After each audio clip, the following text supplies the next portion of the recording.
¿cómo están? ¿Cómo convertir número mixto a una fracción?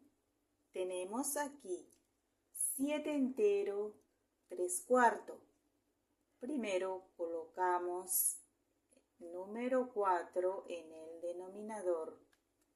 Luego se multiplica 7 por 4, 28, más 3, 31.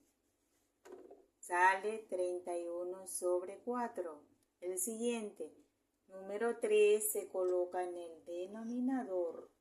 Se multiplica 8 por 3, 24, más 2, 26. Sale 26 sobre 3. Número 5 se coloca en el denominador. Acá se multiplica 9 por 5, 45, más 1, 46. Sale 46 sobre 5. El siguiente ejercicio, 4 entero, 2/3.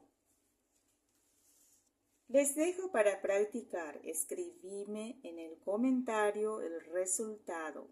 Chao, chao.